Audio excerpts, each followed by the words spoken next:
Hello, everyone, and welcome to episode 6, How you doing?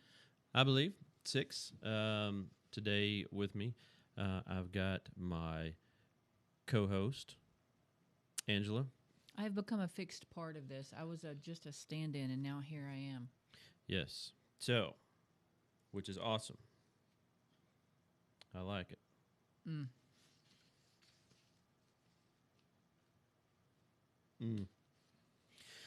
Okay, so today we're not doing the format that we kind of leaned into. Today we're going to do something a little bit different. We're not doing a part of our church security program because today we are talking about House Bill H.R. 127. Okay, there's a lot to this, so. Yeah, so we're going to go through it. As soon as we had something laid out, a platform, you just went and threw a monkey wrench in it. I know, man, I know, but trying to be able to get through this quicker and instead of keeping That's everybody. not true. You like to talk. First of all, can everyone hear us? If you can, please say you can hear us. Sometimes we start off with audio issues. Okay, so we're going to be reading a lot today, so you can probably look at the top of my head. I apologize if that's the case. Which that's okay. The top of my head is sometimes better to look at. Yeah. Okay, so you are going to read this. You're going to display it so they can see it, right? Yes. So as I go through this, I will basically flip screens. That way you can kind of follow along with it, and you can see what we're talking about. And it'll be kind of a deal like, boom, like that right there. So we will, kind of go through it like that, and the whole 9 yards. So anyhow, let's jump into this just real quick. Okay, it is not our intent to bore the hell out of everybody. Right. We're trying to cover something that we think would educate everybody who's a gun owner or going to be, or even if you own ammunition, this bill can affect you. So we're not trying to bore you. We're not trying to cause unrest. We're just trying to educate people who are listening, all six, and let them know what is has been, what do you call it? Introduced. There you go. Okay. What has been introduced. So here we go. All right. House Bill H.R. 127, introduced by the 117th Congress, first session. Okay. So this bill was introduced by what I like to refer to as She-Jack, Sheila Jackson. You just made that up last week and carried it over. Maybe. It's cute. Go ahead. Maybe so. Okay, so we're not going to read every single line in this bill, but what we are going to do is we're just going to, kind of. Because there's 18, 19 pages. We're just going Yes. to highlight the stuff you think is important. Absolutely. Please, can we put a link to where this is somewhere in the show notes? That way people can read the whole thing. Yeah, it'll be. I'll post it in YouTube, or I mean, you can just Google HR 127. It's all over the place. It's all over the place. So Okay. Anyhow, anybody say they couldn't hear us? No, everybody is with us so far. Yeah. Okay. So I guess we got audio. We're doing good. You've got that messenger, so I can't see that one. Yeah, but nothing. Okay, so I think everybody can hear Okay. us. If not, let us know. Okay. Here we go. Okay. All right, so here we go. HR 127, subsection B, where it talks about firearm registration. So You should read this. okay. So So give some information here. HR 127 is to provide for the licensing of firearm and ammunition possession and the registration of firearms and to prohibit the possession of certain ammunition. Okay. Now, I think that's really important. Certain ammunition. yes, Okay. it was introduced January 4th of this year. So let's cut to this real quick. Boom, computer screen. Okay, subsection B, firearm registration. Okay, you can see what I've got highlighted, the important stuff. Required information under the firearm registration system, the owner of the firearm shall transmit to the Bureau. So what that's saying is you're going to have to let the ATF, is who it's talking about, the ATF, you're going to have to let them know where are the make, model, and serial number of the firearm, the identity of the owner of the firearm, and the date the firearm was acquired by the owner. And now get this, where the firearm is or where it will be stored. Now, Yeah, that's kind of, I don't know.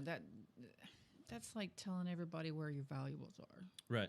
So it hasn't been more detailed than this yet. And like I said, this has just been introduced. It was introduced, so it's not into law yet. So they're actually going to vote on it. So, something that you should know is before they vote on this, things can be hacked up. But there's another portion of here we'll get to that's pretty scary. Yeah, on usually this. it doesn't pass upon its original format.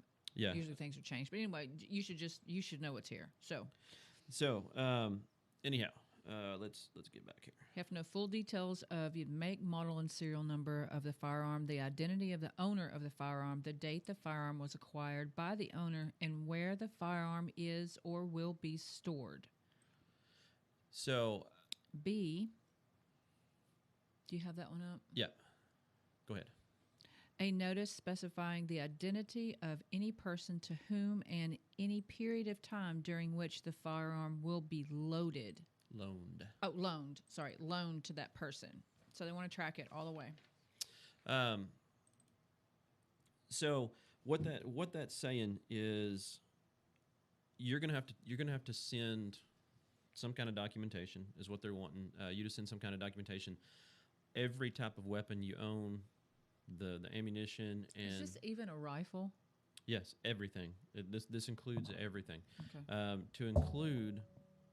Sorry, my bad.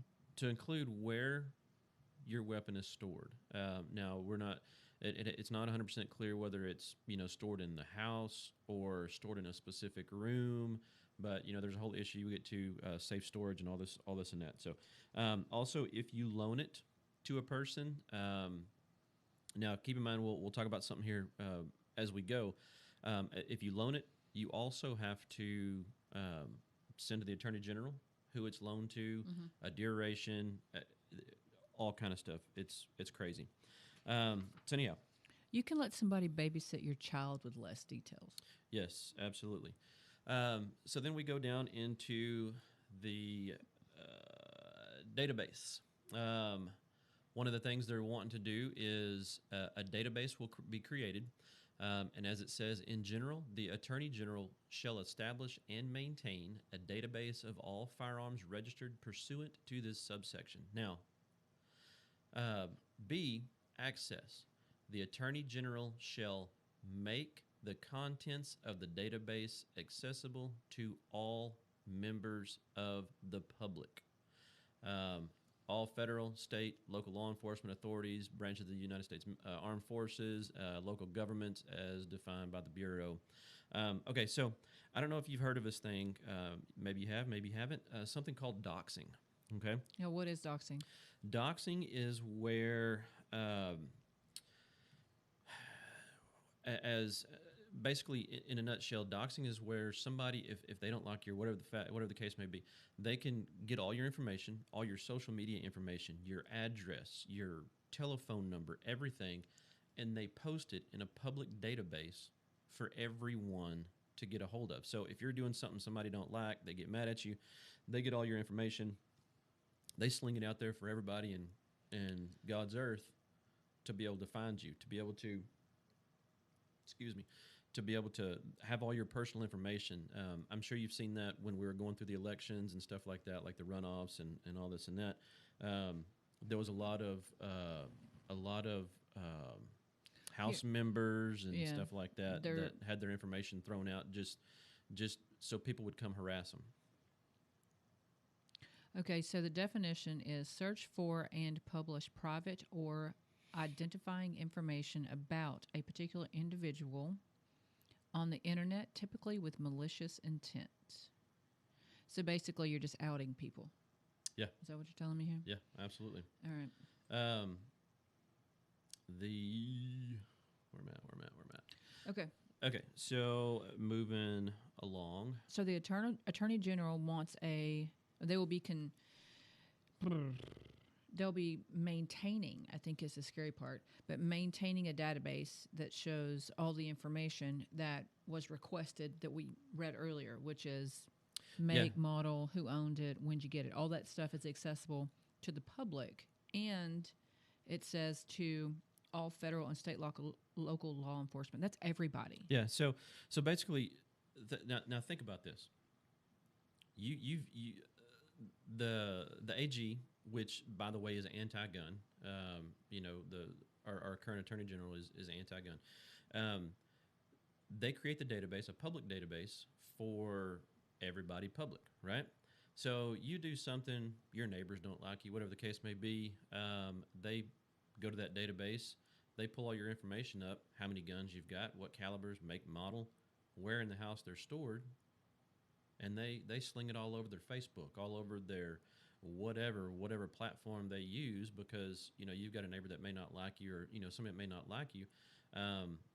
To me, it creates a harassment. It creates a harassment issue that you have somebody just come post up outside your house. For me, look, it's not even that it goes that far. I think you lose me at privacy. Yeah, complete loss of privacy. But also criminals. Think about criminals. So they know what house guns are in.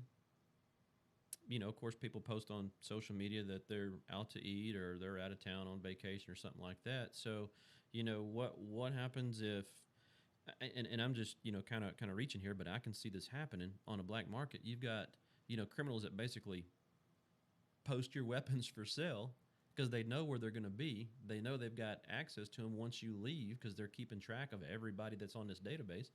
You leave, 10, 15 minutes, they're in and out of your house, and they've already got your gun sold because they know what you've got. That's just the way I'm looking at it. I can. That's a very valid point, and it's a valid fear if that was available. I think about privacy. It's the first thing that comes to me is can I not own guns and not everybody has to know it? I Yeah. mean, don't I have? I mean, I know that that's not guaranteed. You know that I have a right to bear arms and do it privately. That's not written. But I mean, where is privacy gone? Is it? It's almost as though if you look at this, it's like kind of like a sin tax. You know, they tax alcohol and cigarettes, hoping people won't pay to continue the habit. You know what I mean? That well, if you're going to do it, you're going to pay extra.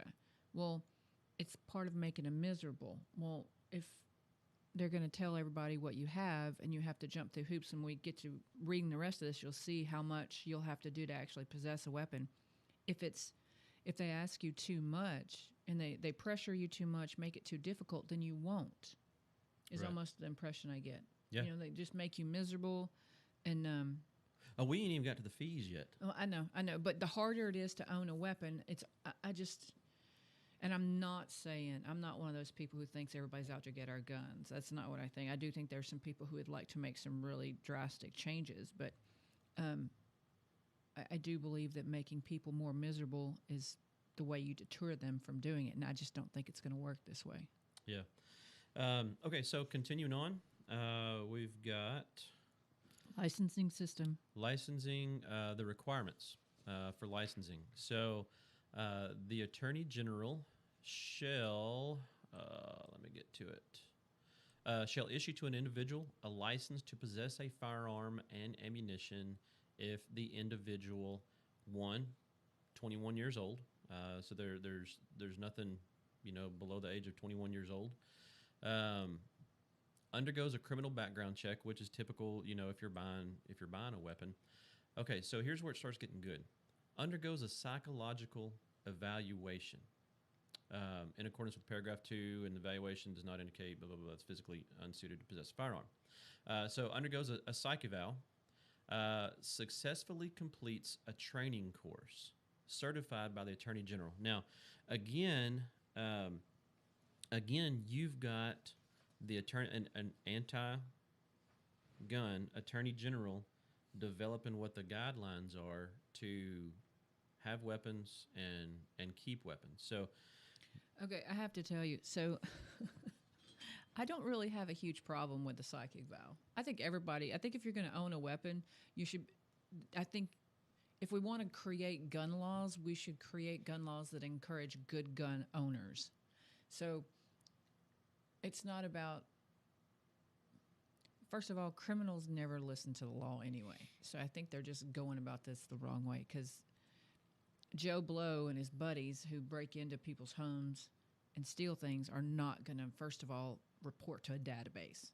But I don't have a problem with a psych eval.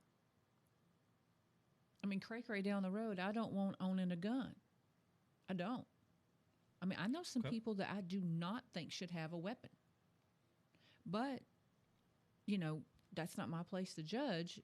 They may act a little more off than they are, just having fun. But there's some people that I'm not so sure should have a weapon.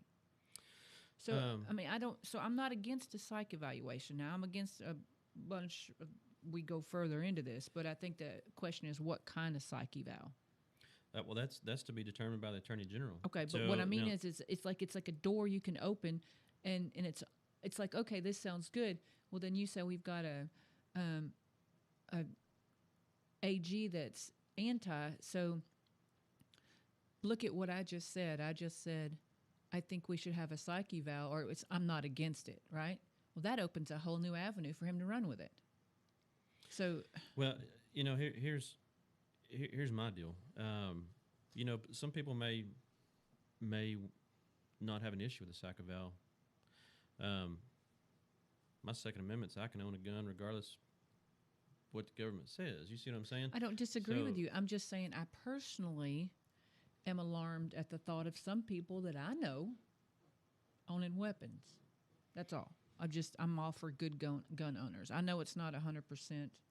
We can't do it, but you're exactly right. Everybody has the right to own one. All right, so you've got, back to this, you've got the, again, completes a training course. that is certified by the Attorney General, which to me that's not too much of a big deal because to get your handgun license you go through a course. Now I do agree that you need to go through a course.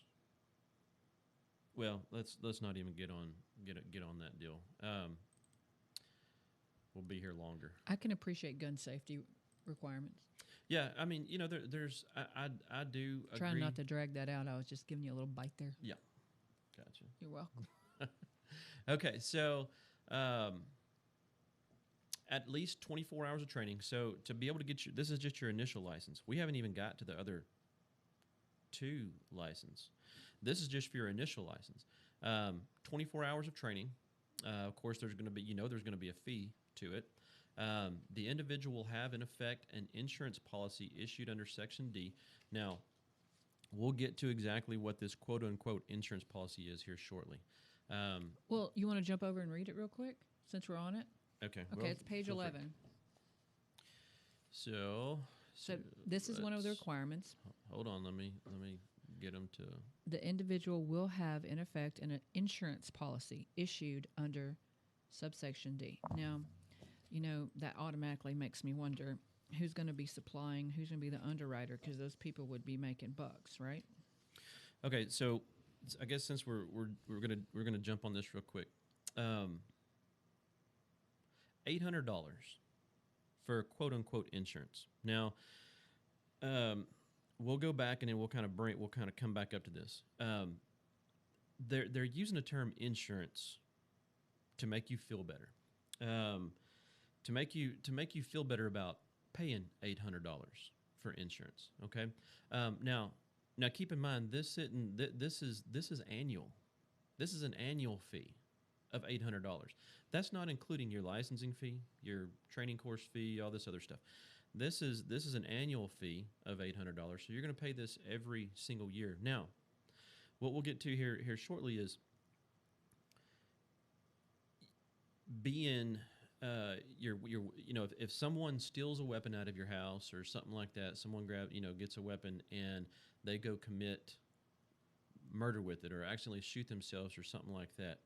Okay, now, and again, we jumped ahead, so it's kind of hard to circumvent or come back around to this. But we'll go back. I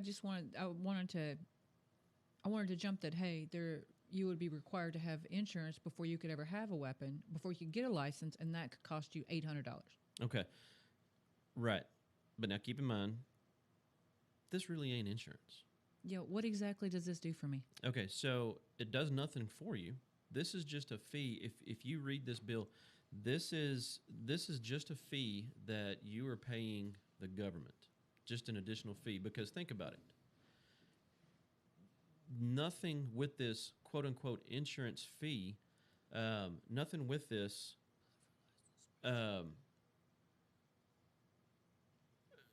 basically adds up to insurance. Because if someone got a hold of your gun, they steal a gun out of your house, they go out, they commit murder with it or anything like that, boom. As we get further in this, we'll show you how you face charges, a lawsuit, and you lose your license, as well as the other person. Now, if you had insurance, why would you even lose your license? Yeah, there's no benefit to you. You're just paying another $800 to jump through hoops to get your gun. It's exactly what it is.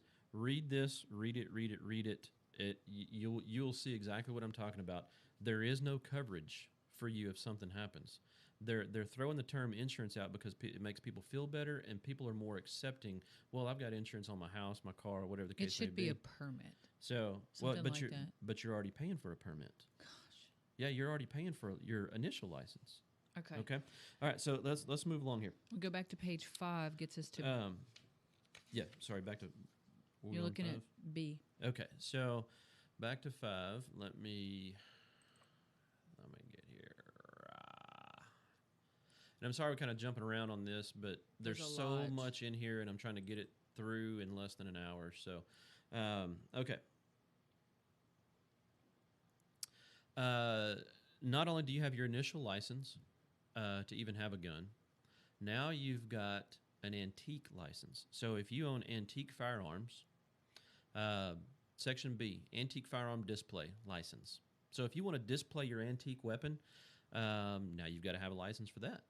The Attorney General shall issue to an individual a license to display an antique firearm in a residence of the individual if the individual is a holder of a license issued under subparagraph A. So right there, it's telling you have to have your first license first.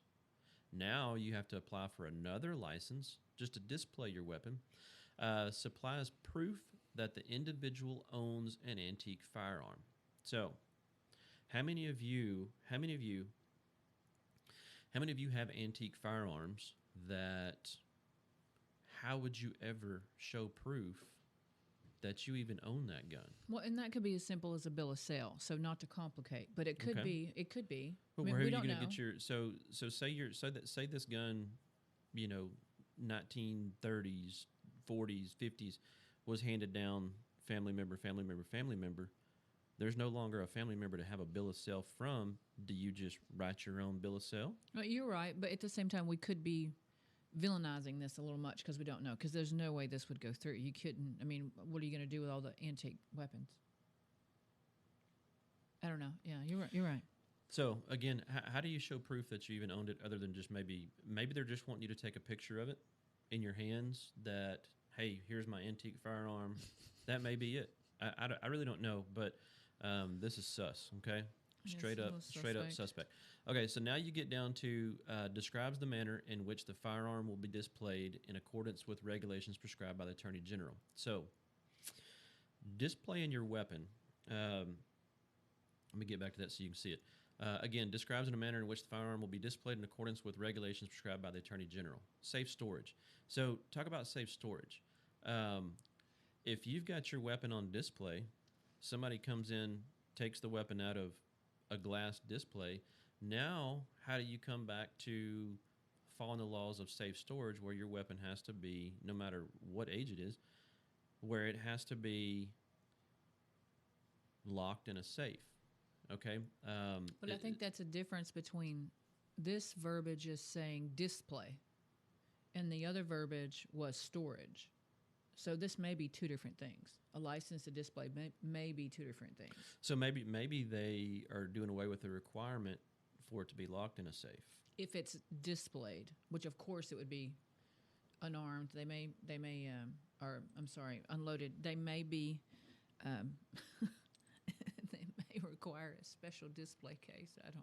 Yeah, one that's certified by the Attorney General. So, okay, And he probably will own stock in. Just saying. I can guarantee you. Okay. Anyway. Anything like that, somebody's going to own stock prior to it going into effect. Okay, so now let's get here. Oh, this is the fun stuff.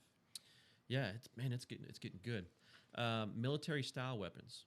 Okay, so you have to have a license to have, say you have like a 9mm. No.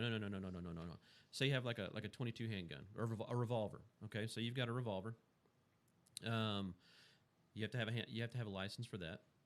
If you want to display a antique firearm, now you have to have a license for that on top of your initial one. Now, if you own a military style weapon, so what this says here, military style weapons, the Attorney General shall issue to an individual a license to own and possess a military style weapon if the individual, again, is a holder of a license issued under subparagraph A. So again, you have to have your initial license. So remember what the requirements were for the initial license. That's the first one. So you've got to have of course, the background check, a psychological evaluation, Insurance. Hold on, there's more. And now, if I'm not mistaken, and I could be wrong about this. First, you have to submit all of your firstborn children to get onto the database. Remember? Yeah. So yeah, all that stuff is in a database. Okay, so criminal background check, psychological evaluation, training course for 24 hours, which no doubt will cost. You have to have an insurance policy, which is not an insurance policy. And then, if after you do all that, if you are an owner of a military style weapon, there is an additional fee. Correct. Now your military style weapon, there's a whole list of weapons on here. Basically, anything that's not a revolver, if it has a detachable magazine, any semi-automatic weapon, any weapon that has a threaded barrel on it, any weapon that has a shroud attached to it, any weapon that accepts an outside magazine. It's all laid out in here, guys. All laid out in here. This is it's wild. Um, anyhow, so now you've got to do a course. You've got to find a course and now pay for another one that teaches you military style weapon safety. Okay. Now, if you notice, if you get this bill and you go through it for yourself, you'll notice they no longer refer to the weapons as assault weapons, as assault style weapons. They're now calling it military, correct? Everything is called. They've dropped that term, and now they're moving to military style weapons, which is basically a huge umbrella. Anyhow, so with that being said, any AR platform weapon, any weapon that takes a detachable magazine, anything like that, any handgun that's not a revolver or anything, any type of weapon that, like a shotgun that has a pistol grip to it, military style weapon. It's you can tell what they're trying to do is they're definitely trying to pick apart what they think is safe to own and not safe. They're just doing it in a roundabout ways, making it more complicated, Right. and more difficult to own weapons outside of what they see fit. So yet again, how many hoops will you jump through to own it? Right. So getting back to Psychological evaluation again, to have the military style weapon, another psychological evaluation, 24 hours of training, and live fire training, which now that's kind of typical of getting your Texas license to carry. You've got to go through a live fire training, which is super simple. However, now something to keep in mind: none of this is grandfathered. Nothing in here. There's no grandfathering terms in here whatsoever. It's all annual. It is all. No, I'm talking about grandfather, where if you own any of these types of weapons prior to, you're grandfathered in. Oh, you're saying going forward. So yeah, so there's none of that verbiage in here. So it's everything you currently have in your possession, no matter how long you've had it. Boom, it's from there up. Okay. All right. So again, the psychological evaluation. Let's see.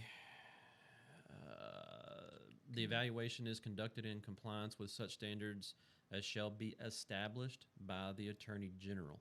Okay, so I mean, and again, this is my mind racing on this.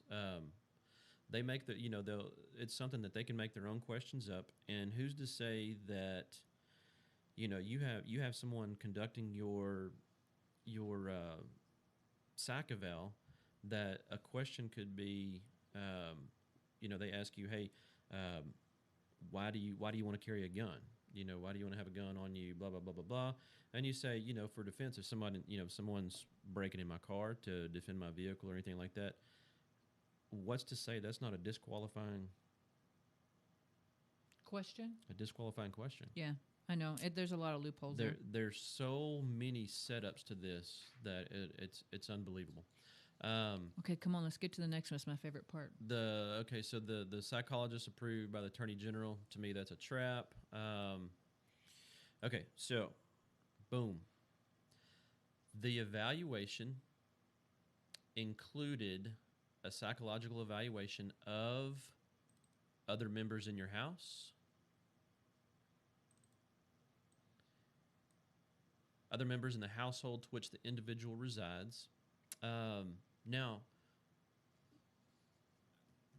one of the things they're wanting the guns to stay out of the hands of is, in any area where there may be somebody that has some kind of mental disabilities or anything like that.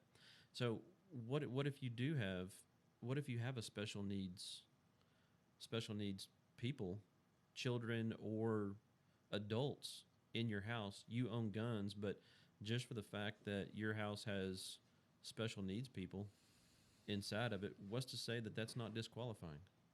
I'm not sure. I read it the same way. My interpretation may be more so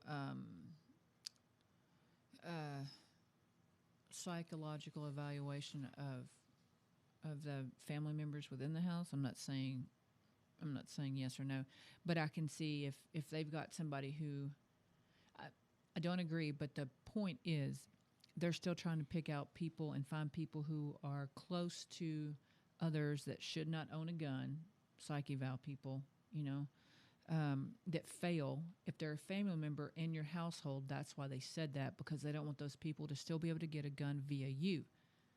Do I agree? I really don't have a stance on this right now, because if you're selling, if somebody owns a gun, that's their gun. It's their responsibility. So, I mean, you can't go past the gun owner, and you can't judge them on their association with a family member that they may not want a gun. That person can't be held accountable for somebody else's actions, is what I'm saying. Okay. So going back to the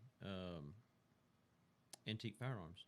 Yeah. So you have an antique firearm that you want displayed in your house. Mm-hmm. If you have somebody in your house with a mental disorder, does that not rule you out of being able to display an antique firearm? It very well could, but I mean that's. And this is this could be like your child that has no issues. Well, no, but we're running with special needs here. Yeah. So there's a big difference between somebody who needs a psych evaluation because of psychotic behavior versus special needs. My brother was special needs, and he shot a gun with me.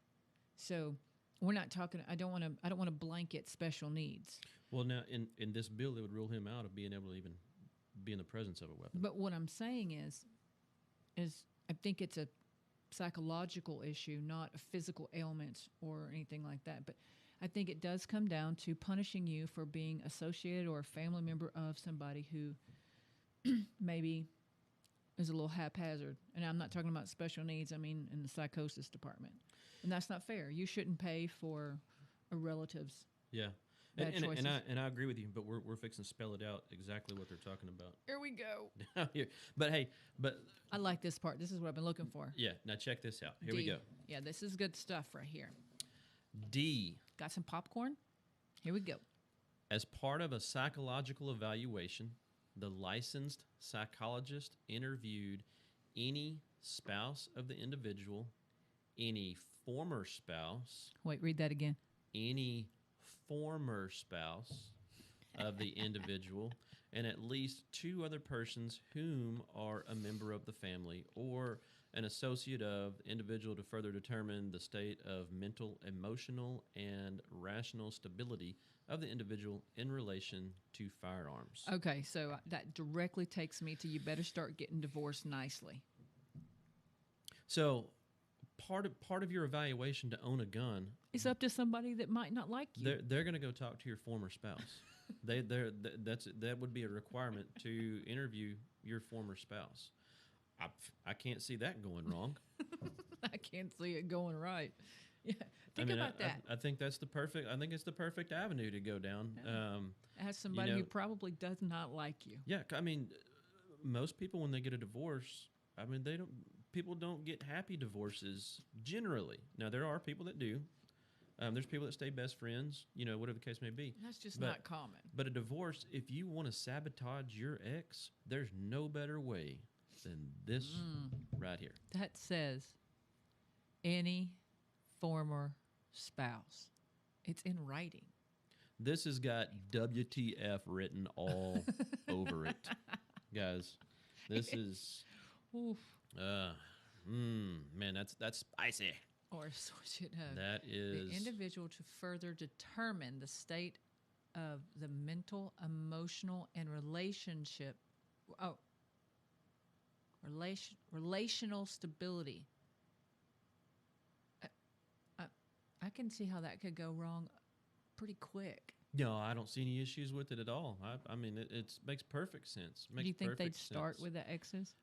Man, I think that would throw a lot of people out off the bat. I think we should just start there and not go through the licensing. Yeah. Okay, so denial of license. Okay, so here's where it kind of breaks it down a little bit, what they're looking for. As required by the Attorney General, shall deny such a license to any individual if the individual is prohibited by federal law from possessing a firearm, or the individual has been hospitalized with an emotional illness, Disturbance. Now, a disturbance is very, very broad. What is the definition? There is no definition. No, to what is the applicable word disturbance? How do you define that? Sounds like a blanket word to me. It's a blanket word. Or diagnosis, including depression, homicidal ideation, suicidal ideation, attempted suicide, or addiction to a controlled substance within the meaning of the Controlled Substance Act, or alcohol, or a brain disease, including dementia and Alzheimer's, or on account conduct that was dangerous to others. Now, wait, can we back up to that? yes. Okay, so this says, I'm okay with mental illness. That doesn't bother me. But depression, that's a hard one. It says has been hospitalized. Now, that might be a more friendly word, but it says individual has, okay, so has been hospitalized, not being diagnosed, right? Am I reading that? Or depression or diagnosis, including. So which is it? Okay. Let's look at it like this. Has been hospitalized with a mental illness, disturbance, or diagnosis, including depression. So how many people are on depression meds right now? Hello, COVID. Okay. Here's my thing. And I'll show you exactly what I've got written. Our men and women that serve, law enforcement. Just anybody who's had a traumatic incident that's taken place in their life. At any point in time. PTSD. But this goes backwards. This looks, I understand looking into your past for behavior. I get that, right? Whenever somebody interviews for a job, you know what I mean? You want to see what they've been doing. You want to know who they are now, but you look. That's why you read a resume. Sure. But some things are not, some things you can come out of. Some things is, there's a whole.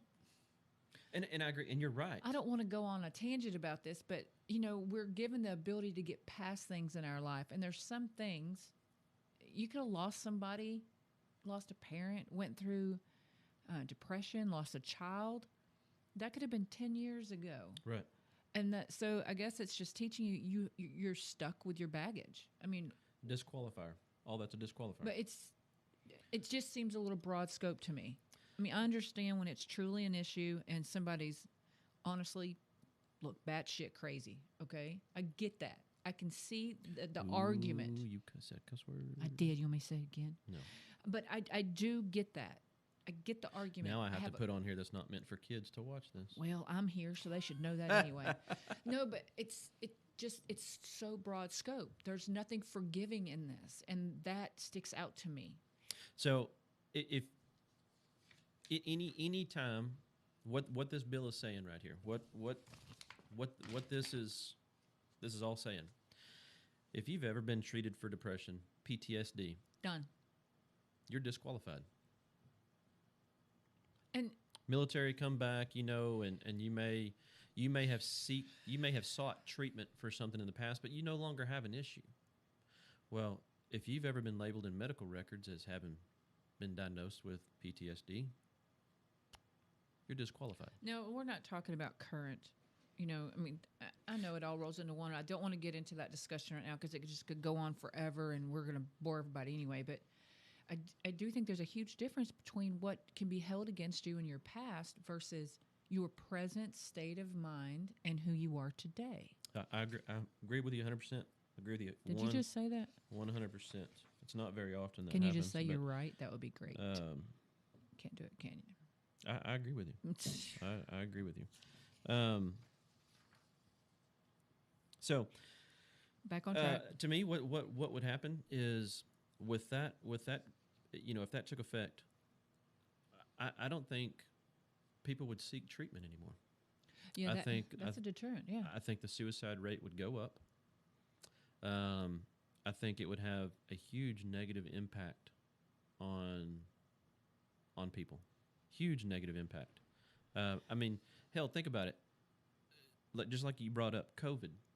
People sitting in quarantine for can't do anything, can't go out, can't be around with their friends. Overwhelming. People have gone to the doctor Mhm. for depression because they're by themselves for months on end. Yeah. I mean, it's crazy. Um, Maybe that's and a yeah, topic we talk about, as far as what does, because you've been asked the questions. Like when people call in and ask about, hey, I want to get my license to carry. Will this in my background affect me? Will this do that? So that's something maybe we can yeah. come back and do later. And then, of course, continuing on account of conduct that endangers self or others. So if you've ever posted something on Facebook, Twitter, whatever you got, Twitter? no, that's what it is, right? It's Twitter, isn't it? If you're tweeting on Twitter. I don't know. Twitter, it's all the same stuff, isn't it? Tweeter. Whatever made YouTube videos of you, doing dumb pranks or anything like that.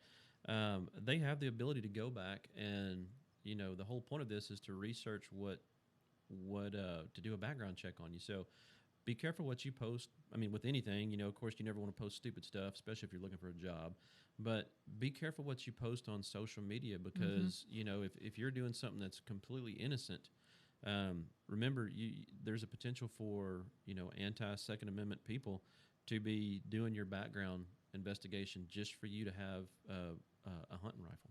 Okay, so Hey, and here's a different question: who provides all the manpower to do all this? well, that remember we talked about last show. There's That was only 200, That's 200 additional. people. That's Yeah. not enough people. Think how long your license is going to take to come in. Whew. You remember when open carry came into effect? It was taking people over a year. No, over a year Mhm. just to get their license back when they applied. Yeah, So something to think about. another deterrent. Okay, so moving right along. Where are we at? If anybody has any questions on anything we're reading, just put them on here. We're trying to see them or keep an eye on them. Okay, so here we go. Let's get to the insurance. Subsection B, authorized for lack of firearm insurance, the Attorney General may suspend a license issued under this subsection to an individual who has violated Section 922DD in the most recent 12-month period. 922DD, that is your insurance. That what it's talking about. So, again, this is not really insurance, guys. So if you can't afford to pay, then you can't afford to play. You can't afford insurance, you can't have a gun, or what they're calling insurance. Now, again, this gets me back to the whole deal. If this is insurance, and again, we've got a little bit more to go on this. There's a whole lot. If this was insurance, then you shouldn't be able to be charged or anything like that. I'm getting huge feedback. That was getting worse and worse. Sorry. If it was insurance, your insurance should come in and just straight up protect you. But again, read the bill. You will see this is just an $800 fee that you're paying to the Attorney General. No insurance company. You're giving $800 for quote unquote insurance to the Attorney General, and they're calling it insurance. They're giving it that. I need you to calm down. They're giving it the name insurance because you pay car insurance, you pay health insurance, you pay this, so it sounds reasonable to you. Okay? Yes. This is not insurance, guys. This is not insurance. Look up the definition of insurance. Nothing in this equals insurance. Okay. Lose your license. Oh, goodness. All right. Breathe. So revocation of license. A license issued under this subsection to an individual who is or becomes prohibited by a federal or state law from possessing a firearm is hereby revoked. Such an individual shall immediately return the license. And now wait a minute. Listen to this. Listen to this, guys. Shall return the license and surrender all firearms and ammunition owned or possessed by the individual to the Attorney General. Now, who was saying they weren't coming after your guns? Now, don't say that. That No, that's exactly what that is, guys. I know, That but is I know. now. Now, if it said surrender it to maybe local law enforcement or surrender to another family member or something like that, no, they want your guns to be able to go to be confiscated Well, by the Attorney General. it does. It sounds like. It definitely sounds like pay to play, have and have nots. So if you can't afford to pay for the fees, the licensing, the training, everything, The then annual $800 fee. yeah. So if And you continue. calm down, if Well, I'm you worked up now. Boy. if you can, It's on. if you can, that's great. If not, they're going to come get your stuff. How do they know where to go? Right back to the database. They've got a database. Mm. They've got a database, and now And also this is frightening. So I mean, when you hear this, like if you're just tuning in and you hear this, like don't freak out. We're not talking about something that's in place. It's something that's been, what do you call it? Introduced. Yeah, it's been introduced. So we're just don't freak out if you just joined us. We are we are reading HR 127, and it's on the screen. If you just showed up, we had some new people show up. We are reading. We're on page 9. The authorization of lack of firearm insurance. We are discussing if you cannot maintain your insurance, what will happen. So again, if you can't if year 2 comes along, boom, another lockdown happens, you can't afford to pay $800 additional fee just to for their insurance. You have to surrender the license that you've had, not only your license, but you have to surrender all ammunition and all weapons to the Attorney General. Now, the word Now- surrender is Now, scary. now to the Attorney General, what that's saying, it's going to go to the ATF. ATF is what it's talking about. You'll surrender it to the ATF. I need you to breathe. Okay, so moving along. Expiration of a license. Push my button here. Expiration of license. A license issued to an individual under this subsection shall expire in the case of a license that has been in effect for less than 5 years, 1 year after issuance or renewal, as the case may be. Hold on, and give me just a second, and let me go to the next one.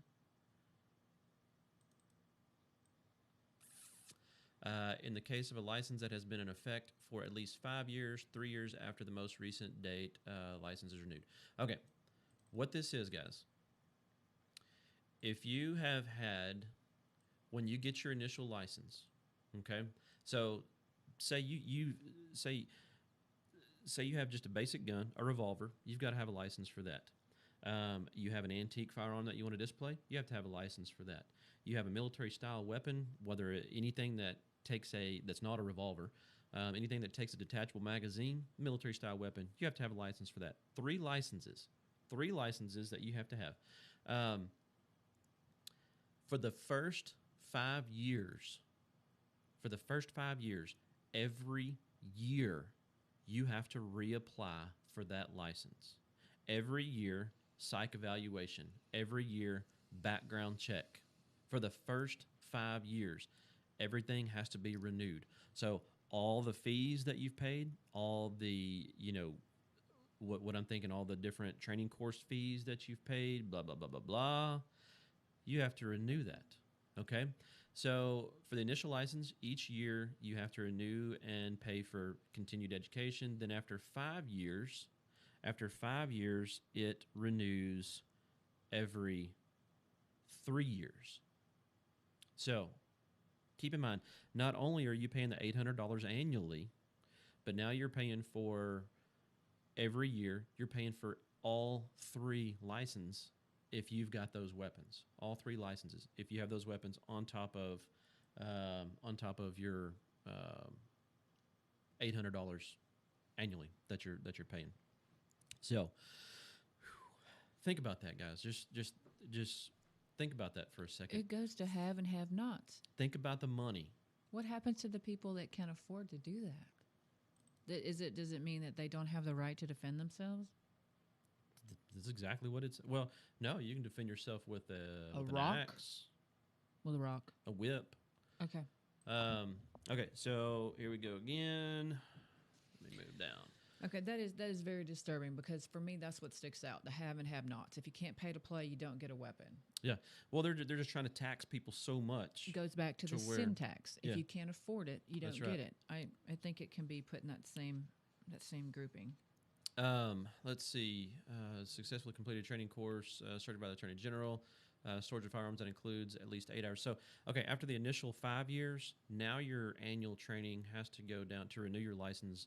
Will drop from 24 hours of training To 8. to 8 hours of training. So, yeah. Well, So that was- you're that was a little fluff. Yeah, there. little- That was nice. little, Little break. yeah, they give a little something to you. Okay, so here we go. Firearms insurance. Which we mentioned earlier is part of the would you call it application or the steps Yes. to acquire? Yes, Okay. you have to show that you've paid this $800 on top of everything else that you've paid for. Okay.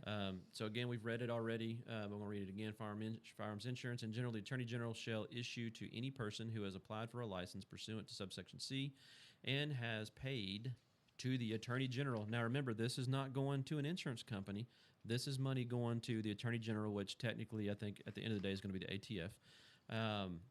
Which is probably how they're going to pay the extra people that it takes to. Absolutely. Yeah. This is how they're paying their people. They're taxing you to pay, or they're taxing you for you to be investigated, for you to go through all these different. Okay, so Attorney General, the fee specified in paragraph 2 of the subsection, a policy that insures the person against liability for the losses and damages resulting from the use of any firearm by the person during the 1-year period that begins with the date of the policy is issued. So is the Attorney General going to go to court with you? No. Now think about it. If you were paying the Attorney General $800, shouldn't they go to court with you? Shouldn't that be your legal defense? There should be some sort of Not going to happen, guys. representation. It's not. Okay, so the next part of this on page 11, if you guys look up this bill, earlier we were talking about the military style weapons. We will not go over this because it is long and we're running long here, but there are full descriptions.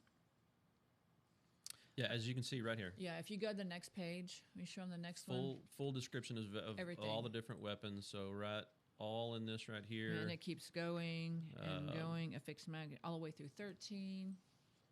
Like all this right here, everything. A Pistol threaded grip, barrel. Grenade launcher. I mean, that's not military. I got one of those in my pockets. A pistol grip that protrudes conspicuously. Okay. Yeah, so y'all can see manufactured weight of 50 ounces or more when the pistol's unloaded. I mean, guys, look at this. Y'all, this is something. Okay, so next we have page 14. We're going to jump all the descriptions of a military-style weapon. You guys can read that. Like I said, there's like 3 pages of it. So page 14. Deadline for establishment. Okay, so this is pretty nuts. This is they squeezed this in right here, guys. They squeezed this in. Now, deadline for establishment. Within 1 year after the date of enactment of this act, the Attorney General shall prescribe final regulations to implement the amendments made by this subsection. Okay? Now, let's read that again.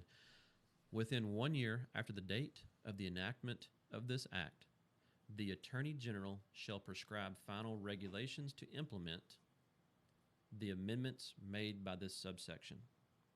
Okay, so they've got a year to get it right, to come out with what they want. So the details.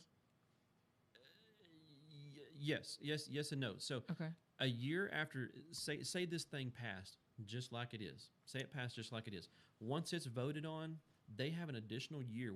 Exactly what that's saying. They have an additional year to add and delete as they want after it's already passed. So you're saying this isn't? They've got This is a back door. A loophole. This is their back door right here. And it doesn't have to go back in. It doesn't have to be reintroduced. No, that's their back door. Okay. Let me show that to you again. Within 1 year of the date of the enactment of this act, the Attorney General should prescribe final regulations to implement the amendments made by this section. Okay. So there's your back door. All right. 15. Um, You don't have anything else on that one that you've highlighted? all right, so let's go page 15. And again, sorry guys, this is running so long, but there's so much to this. I didn't want to break it up and everything like that. All right, section BB1. It shall be unlawful for a person. Let me see you see it. Section BB1. It shall be unlawful for a person to transfer a firearm or ammunition to a person who is not licensed under section 932, section C1.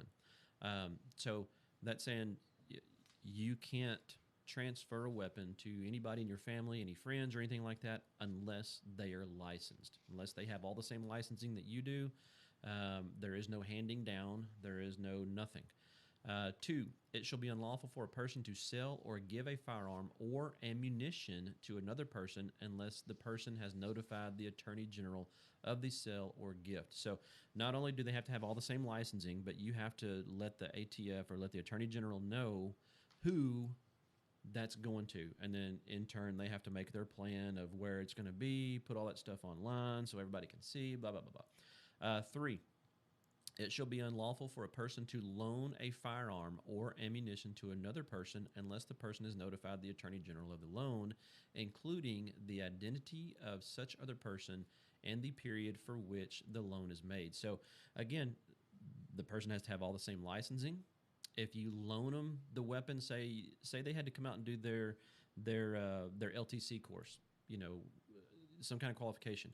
You loan them a gun because they don't own one. Hell, because they probably can't even afford to buy it by now. But you loan them for them to come do their qualification or their training and stuff. Now you have to send that data. You have to send that information up to the Attorney General for them just to, hey, here, use my gun to go do your qualification. Yeah, you have to have permission to loan a weapon. Yeah, you have to. Basically, that's exactly what it is. Okay. You have to have the permission to loan it. So it's not your stuff anymore. It's not your stuff. Everything would at that point kind of belong to the Attorney General. Well, it to the belongs to government. you. You just can't do what you want to with it. So it don't belong to you. Yeah. So basically, you're renting your own weapons, in my opinion. Let's see.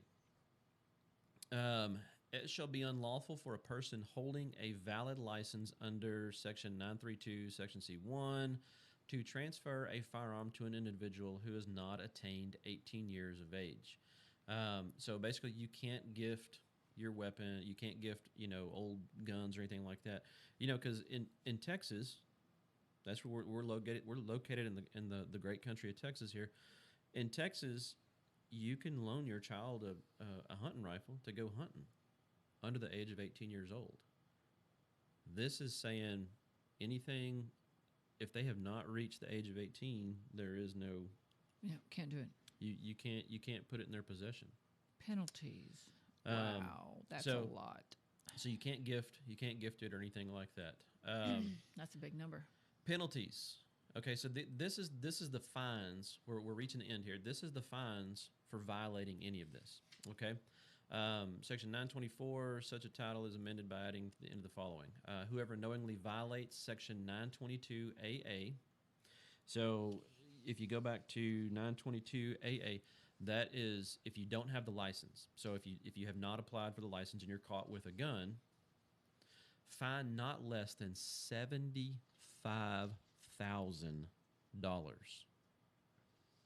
and no more than $150,000, and imprisoned for no less than 15 years if you are caught with a weapon and you don't have a license for it.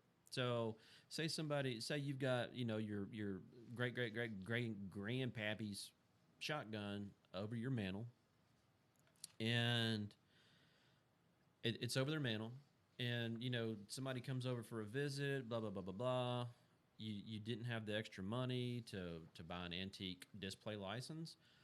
They come over, they go report you, they come in, they find it, whatever the case may be. fined not less than $75,000, and imprisoned for no less than 15 years, or both. Or both. That's just for not having a license. So, moving along to the next fee.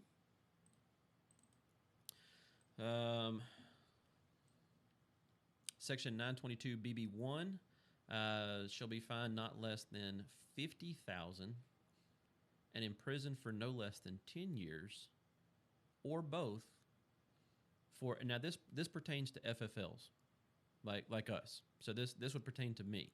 So not only would you be doing time if you were caught with the gun, if you were caught with the gun and it was found that I transferred it to you as an FFL, so we'd basically be doing time together. I guess that could be enjoyable, maybe not. Depends on who broke the law. Yeah. So I, as an FFL, would be fined no less than 50,000, and imprisoned for no less than 10 years, or both. This whole deal is made to break you. Is made to break you. Okay. I'm depressed. Read faster. Anyhow, back 922 BB Section 2, fine of no less than 30,000 and imprisoned no less than 5 years for giving a weapon to someone without a license. 922 BB3, fine no less than 5,000. There is no imprisonment on this one, at least so what they're saying. If you loaned a weapon to someone, if you just loaned it to them to go to their qualification, blah, blah, blah, blah, blah, they were caught, they didn't have a license, it come back to you, bam, you just got hit with a minimum of $5,000 fine. Section 922 BB4, a fine of no less than $75,000 and a prison stint of no less than 15 years, or both, except if the transferee, the firearm, possesses the use of the firearm during any regulation of a crime or unintended shooting, suicide, or transfer, shall be fined not less than $100,000. Blah, blah. This is both of you. This comes down to both of you, and this comes into where now if you read that, someone comes into your gun or comes into your house, breaks in, steals a gun, whatever. They go down to the local beer store. They steal a case of beer, run out. They're caught. Boom, they've got a gun. Oh, where'd that gun come from? It came from you. Where does that insurance plan come in at? I'm not sure I read it the same way, but I just don't. It's not fathomable that they could jam you up for somebody breaking in and stealing something that they've got a database telling them where it is. Well, let's see. Section 922. Here we go. 922 CC shall be fined no less than $50,000 and prison stint no less than 10 years if you didn't pay $800. If you didn't pay your $800. That's something.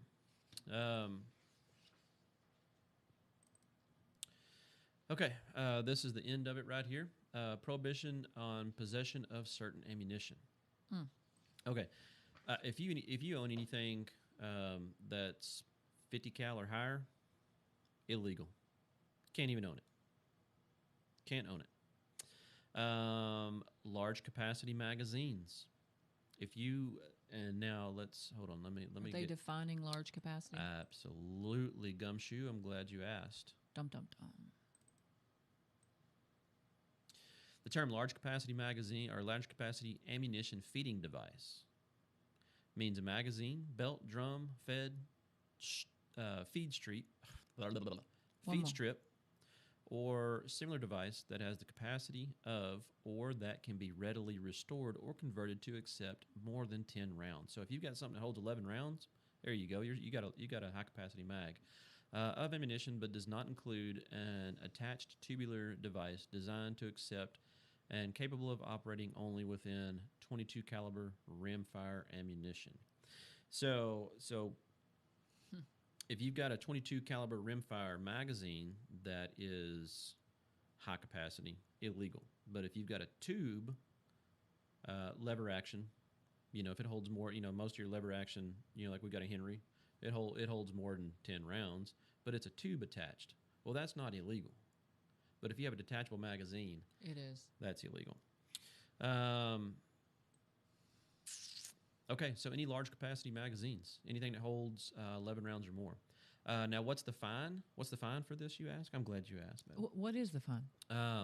Not less than $50,000 and a prison term of no less than 10 years for anything 50 cal or higher. Oh, but what is it for a large capacity magazine? Do tell. No less than 10,000 and no less than 1 year for a high capacity magazine.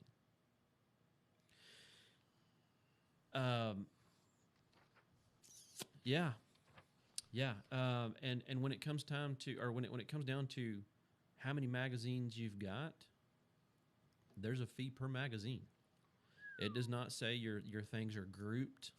It does not say that your stuff is grandfathered. It says nothing to that effect. So, with that,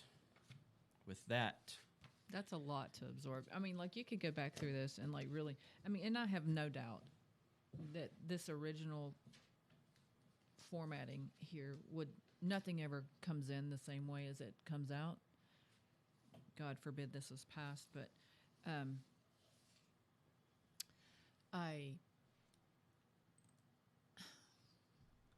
it's frightening.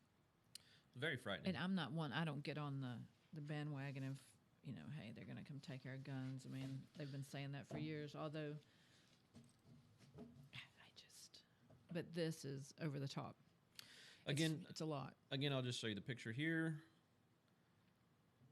You can take a picture of it. You can write it down, whatever you want to do. This is HR 127. Please look it up. Feel free to print it or whatever you want to do. Look at it.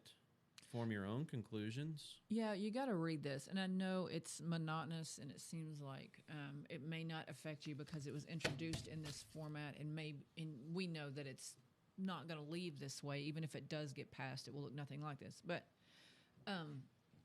as a gun owner, you need to know. Yes. The reason why you need to know is because it makes you pay attention to who you're voting in to vote. Right. I mean, a lot of times we think, oh, it doesn't matter that seat, or it doesn't matter this. Those people aren't the decision makers, but it's things like this that make you pay attention, and you should read it. I think it's information you should know if you're a gun owner. If you want to be a gun owner, it's important. Second Amendment stuff. Yeah. Know the laws, guys. Know what you're dealing with. I encourage everyone to look up. There's been so much stuff. Sheila Jackson, she's a Democratic representative of Texas. She has introduced quite the number of bills. Now, what's going to stick? We're not sure, but everything is one-sided right now. So, and they could be. A lot of this is grandstanding. You got some messages there. Oh, I do believe a lot of the stuff that she's putting out there is grandstanding. I really do. I think that and I'm not saying she's not being sincere, but a lot of times these politicians will come forward with elaborate bills. There's, like, they'll bring 50 forward because they're trying to get at least 2 key ones through. Right. I think That's it's correct. it's deflection. You're looking here and they're passing this, but this is definitely something you should read. You should look into all the gun laws that have been introduced for 2021. Barb, to answer your question, no. Like I was saying, there is nothing. Nothing will be grandfathered.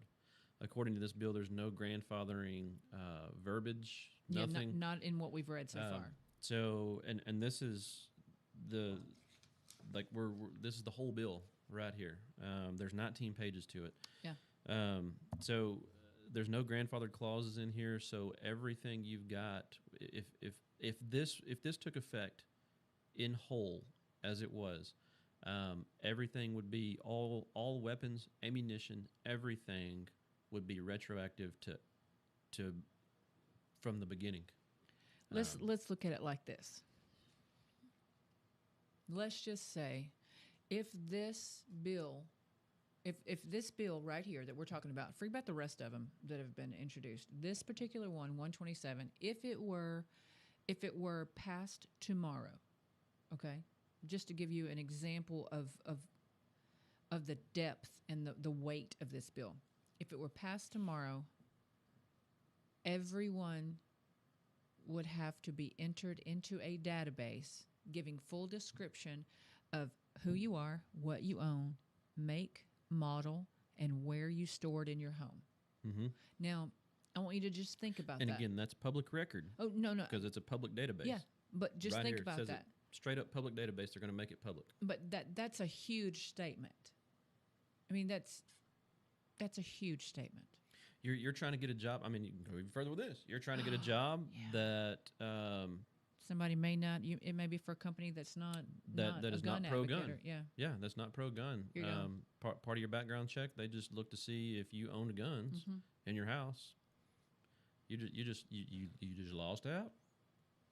Yeah, I mean, I think what it does is it encourages deception, if you will, because you've got the people who are gonna. It goes back to the criminals never follow the law anyway. Right. So it goes right back to the people who are upstanding and trying to be lawful pay the price. The criminals will never stop owning a weapon.